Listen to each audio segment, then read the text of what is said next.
Russia spent the better part of a decade building what its military planners described as the most sophisticated layered air defense architecture in the world. The S-400 at the outer envelope, the Pantsir and Tor systems filling the medium and short-range gaps, electronic warfare assets designed to jam, spoof, and degrade incoming threats before they reach the terminal layer. Radar networks providing continuous coverage across multiple altitude bands. The entire system was designed around a single operational premise. Nothing gets through all of it. That premise no longer holds, not in Crimea, not over the front lines, not in the regions Russia classified as secure rear areas until Ukrainian strikes began arriving there with regularity. The layered air defense architecture that Russia invested billions constructing has been systematically penetrated, degraded, and in critical sectors effectively neutralized. And the process by which Ukraine accomplished this without a conventional air force, without stealth aircraft, and without the kind of suppression of enemy air defense capabilities that Western military doctrine assumed would be necessary, is one of the most consequential and least adequately analyzed developments of the entire conflict. The penetration of Russia's air defense network is not the end of a story. It is the beginning of one. Because what becomes possible once that network has been compromised changes the operational calculus of this war in ways that the current coverage has not yet fully mapped. What follows is a layer-by-layer reconstruction of how Ukraine dismantled a system that the Russian military considered impenetrable, the technical and operational logic connecting each stage of that dismantlement, and what the removal of Russia's air defense umbrella makes possible that was not possible before. If you want to understand why the next phase of this war looks fundamentally different from everything that preceded it, this is where that difference begins. To read what happened accurately, Russia's defense architecture needs to be understood as it was designed rather than as it performed. The system was built around the concept of layered redundancy, multiple overlapping systems operating at different ranges and altitudes, each covering the gaps left by the others, collectively creating a defensive envelope that no single type of threat could penetrate across its full depth. The S-400 Triumph represented the outer layer, with engagement ranges extending to 400 kilometers against certain target types, and the ability to track and engage multiple targets simultaneously across a wide altitude band from low-flying cruise missiles to high-altitude aircraft. Inside that envelope, the Buk M3 and S-350 systems provided medium-range coverage against targets that penetrated or bypassed the outer layer. At the inner ring, Pantsir S-1 and Tor M2 systems handled terminal defense against the threats that reached the final approach. Electronic warfare systems running in parallel were designed to degrade the guidance systems of incoming missiles and drones before the kinetic intercept layer even needed to engage. On paper, this was a serious system. The question Ukraine's military planners faced in 2022 was not whether it was serious, but whether it was penetrable, and if so, through which combination of approaches. The answer they developed over the following 3 years was not a single solution, but a sequential exploitation of the system's structural vulnerabilities, applied in a specific order that created compounding degradation rather than isolated damage. The first vulnerability Ukraine identified and began exploiting was sensor saturation. Every air defense system, regardless of its sophistication, has a finite processing capacity, a maximum number of simultaneous tracks it can manage, a minimum time required to classify a contact as a threat and commit an interceptor to its engagement, and a reload cycle that creates windows of reduced coverage between engagements.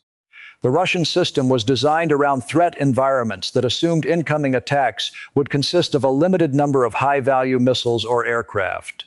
It was not designed around the threat environment Ukraine began creating from 2022 onward. Drone swarms numbering in the dozens or hundreds of simultaneous contacts mixed with decoys, electronic spoofing, and occasional high-value missiles embedded in the swarm to exploit the coverage gaps created by the system's attempt to manage the volume. The Shahed-style one-way attack drones that Russia had been using against Ukraine demonstrated the vulnerability inadvertently. When Russia launched swarms of 50 to 100 drones simultaneously, Ukrainian air defense operators reported that the sheer volume of simultaneous tracks degraded their system's effectiveness, forcing prioritization decisions that allowed some threats to penetrate. Ukraine's military planners observed this dynamic from the receiving end and drew the logical conclusion: if volume degrades a sophisticated air defense system, even when the individual threats are low cost and relatively unsophisticated, the same principle applies in reverse.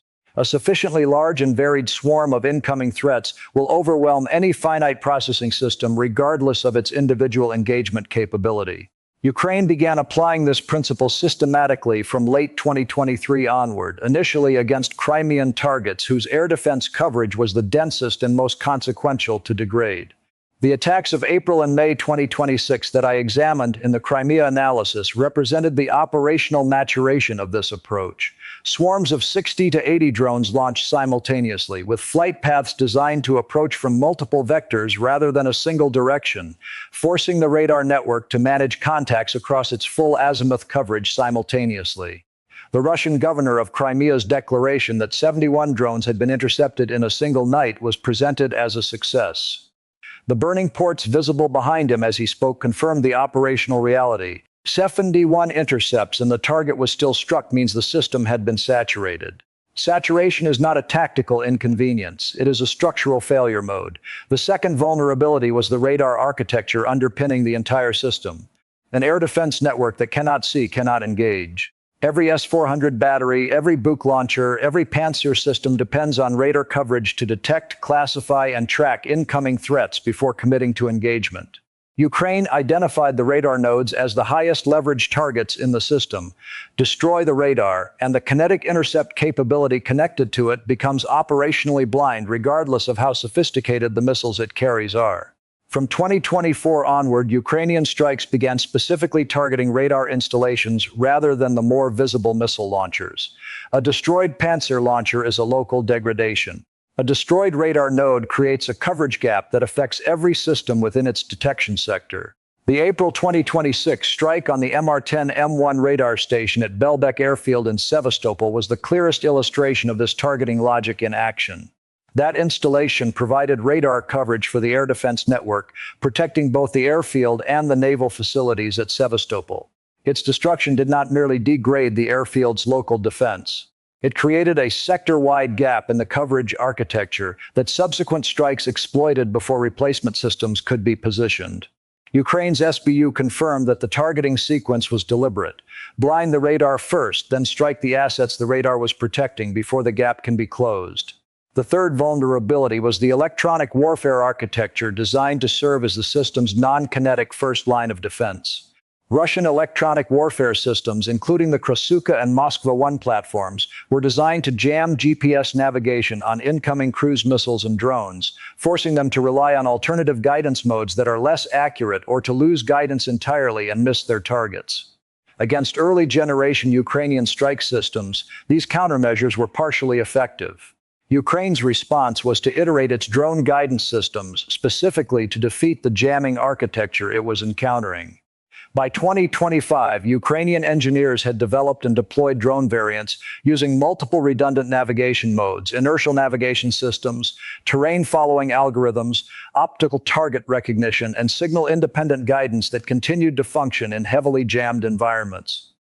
The electronic warfare systems that Russia had positioned as the first line of defense against Ukrainian drones were being designed around with each successive generation of Ukrainian drone development. The Ukrainian military's own acknowledgement of this dynamic came through the operational results. Strike success rates against hardened targets in areas with dense electronic warfare coverage were improving quarter over quarter through 2025 and into 2026, at a time when Russia was increasing rather than decreasing its electronic warfare deployment. The jamming was not working against the threat it was designed to counter, because the threat had been redesigned to defeat the jamming. The fourth and most consequential vulnerability was resource allocation under sustained attrition.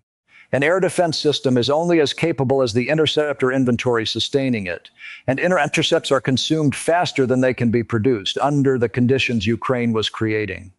Each S-400 engagement consumes missiles that cost between $1 and $4 million per round and require months to manufacture and deliver through supply chains that Western sanctions have severely disrupted. Each Pantsir engagement consumes missiles and rounds that, while cheaper, are still produced at a fixed rate that cannot be infinitely scaled. Ukraine's strategy of forcing large numbers of engagements through high-volume drone attacks was not designed solely to penetrate the system on any given night. It was designed to drain the interceptor inventory faster than it could be replenished, creating progressive degradation in the system's engagement capacity over time. By early 2026, ISW and independent analysts were documenting a pattern consistent with this depletion strategy, producing measurable results. Russian air defense operators in Crimea and along the southern front were increasingly making triage decisions about which incoming threats to engage and which to allow through, prioritizing high-value ballistic missiles and cruise missiles over drone threats in order to conserve interceptor stocks.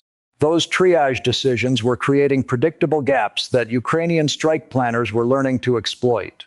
A system that has to choose what to defend is a system that is no longer providing the blanket coverage it was designed to provide. The operational consequences of these four simultaneous degradation vectors, sensor saturation, radar node destruction, electronic warfare defeat, and interceptor inventory attrition, combining over a 3-year period, have produced a system whose performance in early 2026 bears little resemblance to the theoretical capability specifications that Russian military procurement documents describe. Over Crimea, the system that was supposed to make the peninsula impenetrable has been penetrated repeatedly and with increasing consistency. Over the southern front, Ukrainian long strikes are reaching targets 100 kilometers and more behind the contact line with regularity that would have been operationally inconceivable in 2022. In the Moscow region, Ukrainian drones have reached the capital's approaches on multiple occasions, forcing repeated temporary closures of Moscow's airports, an outcome that represents both a security embarrassment and a visible demonstration to the Russian population that the air defense architecture protecting them is not performing as advertised. The repositioning pressure this creates is the compounding effect that receives the least analytical attention. As Ukraine identifies and exploits coverage gaps, Russia is forced to reposition air defense assets from one sector to close them. Each repositioning that closes one gap opens another. Assets moved from the front line to protect rear area infrastructure leave the front line less covered. Assets moved from Crimea to cover frontline gaps leave Crimean infrastructure more exposed. The system is large enough to cover everything in theory and too depleted to cover everything in practice, and the gap between theory and practice widens with each asset lost and each interceptor expended. The implications of what becomes operationally possible once this degradation reaches a threshold level are significant and deserve explicit treatment. Russia's air defense network served 3 strategic functions simultaneously in this conflict. The first was protecting Russian military assets, airfields, logistics hubs, command centers, and ammunition depots from Ukrainian long-range strike. The second was protecting Crimea's military infrastructure and the Kerch Bridge from the combination of missile and drone threats that has been progressively dismantling it. The third was maintaining the psychological reality of Russian rear area security, the sense among Russian commanders and soldiers that positions behind the contact line were safe from Ukrainian attack. All 3 functions are now compromised in ways that are producing measurable operational consequences. Ukrainian long-range strikes are reaching ammunition depots and logistics nodes at distances that were previously protected by the air defense envelope. Crimea's military infrastructure continues to absorb damage at rates that exceed Russia's repair capacity. And the psychological security of Russian rear areas has been so thoroughly undermined that commanders are reportedly refusing to concentrate forces in forward staging areas for fear of Ukrainian strike, which is constraining the offensive operations that require force concentration to execute. The trajectory this describes points toward a phase of the conflict that is qualitatively different from what preceded it. When an army's air defense network provides blanket coverage, the opponent's strike capabilities are constrained to targets at the margins of that coverage, or to accepting the attrition costs of penetrating it. When that coverage degrades below a threshold level, the opponent's strike capabilities become applicable against a much wider target set, and the cost of delivering those strikes drops substantially. Ukraine is approaching, and in some sectors has already crossed, that threshold. Russia retains significant air defense capacity that honest analysis cannot dismiss. The system has not been destroyed. It has been degraded and in certain sectors effectively neutralized, which is a different condition. S-400 batteries remain operational in multiple regions. The electronic warfare infrastructure continues to function against less sophisticated Ukrainian strike systems, even if it has been defeated against the more advanced ones. Production of Pantsir and Tor interceptors continues, albeit at rates that have not offset the consumption pressure Ukraine has imposed.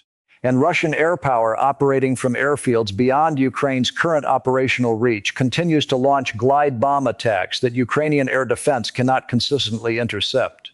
But the direction of the trajectory is not ambiguous. Ukraine's drone and missile development programs are iterating faster than Russia's air defense countermeasure development. The interceptor inventory is being consumed faster than it is being replenished. The radar network has sustained damage that has not been fully restored. And the repositioning pressure created by simultaneous threats across multiple sectors is forcing allocation decisions that create persistent coverage gaps. What comes next in a conflict where one side's air defense network has been penetrated across its full depth is not simply more of the same. It is a fundamentally different set of operational possibilities for the penetrating side, and a fundamentally different set of constraints for the side whose network has been compromised. The targets that were previously protected become accessible. The operations that required air defense suppression as a precondition become executable without it. The psychological and political costs of being unable to protect your own territory from sustained precision strike begin accumulating at a rate that battlefield performance cannot offset. Russia built its air defense architecture to make this moment impossible. The moment is here anyway. And the question that follows from that fact is not whether the system has been penetrated. It is what Ukraine intends to do with the access that penetration has created. That question does not yet have a fully visible answer. But the operational record of the past 3 years suggests that when Ukraine has demonstrated the capacity to reach something, it has demonstrated the intent to use that capacity. The air defense network that was supposed to prevent that from mattering no longer reliably does. If this analysis gave you a clearer picture of why the air war is the decisive variable that the frontline maps cannot show, share it with someone still reading only the territorial updates. And if you want breakdowns that go into the operational mechanics of how this war is being decided at the systems level, follow along. There is considerably more to unpack.